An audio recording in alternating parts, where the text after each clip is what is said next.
I heard this poem, and this word burnished gold, like, you know, the word's poetic as it is. So it seemed like a good song idea. And so I'm pretty sure that soon after hearing the word, I heard this 3-part harmony in my head, which sort of sat on the opening.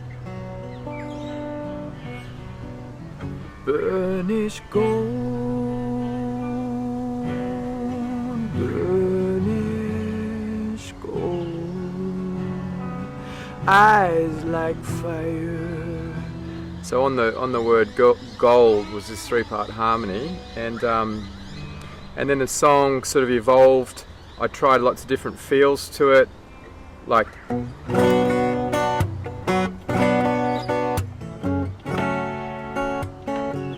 almost like Spanish, and I was tuning into its vibrational sound, and then I started working with this a 6/8 feel. Burnished gold.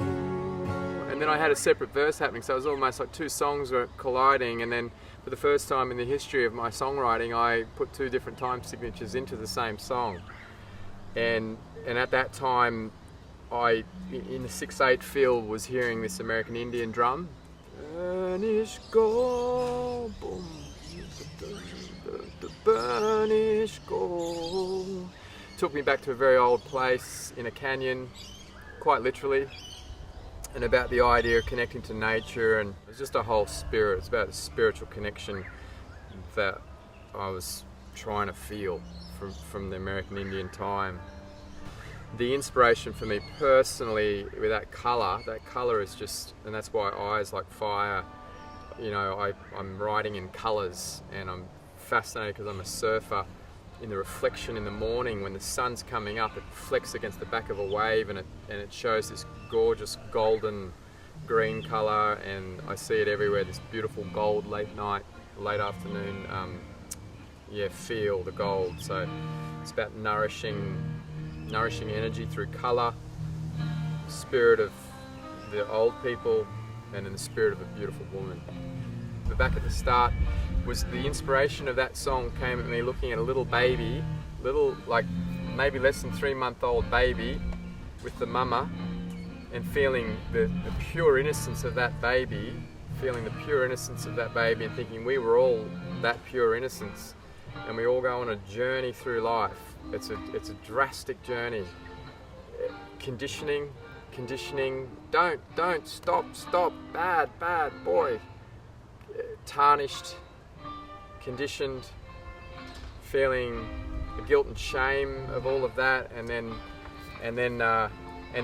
hopefully eventually realizing that that's not real, and regaining that purity that you had at that moment. You know, when you come through, when you're with your mama, and the beautiful love that's all around. So that's what Back at the Start, you know, is about. It's about, you know, the climax of that song reaches back at the womb, like back at this. So it's a minor song, and it concludes with a major ending, which is it's quite dramatic, I think, and it reads esoterically, but that's what it's about. That started like as a Bob Dylan, just playing, you know, as sort of quietly and raw. Can't hear because Toby's warming up, and it was written at tumultuous times with 4 kids and at home, and it's just pure chaos as a parent, you know, at times, and trying to deal with that. I deal with that through music. That's why I call it sort of like a gospel song, because it's a redemption song. When you go through that harrowing time, you need the gospel music to lift your spirit up. And so it reads like, you know, dreams may come. Sorry, I got to play it to get the. Dreams can be made, dreams can be held, but they shatter like anything else when the pressure builds. They crack like thunder. And then in the relationship, we're moving along like trains in the light, with rattles and aches and the splinters of light, you know, all the friction that happens in life and relationships, and then, you know, and then it's the asking, so where do we go when we don't really know? Light a candle, so someone else show me, because I don't know what the hell's going on. That's what that song's about. Is in the end, and that was written. That does have a story. I wrote that. I went to a corroboree, and I went out west, a place called Tabulum near Casino, and I sat down by the river, and I had the guitar, and my kids were playing in the river, and there was no mobile phones, and there was no Facebook, and there was no technology.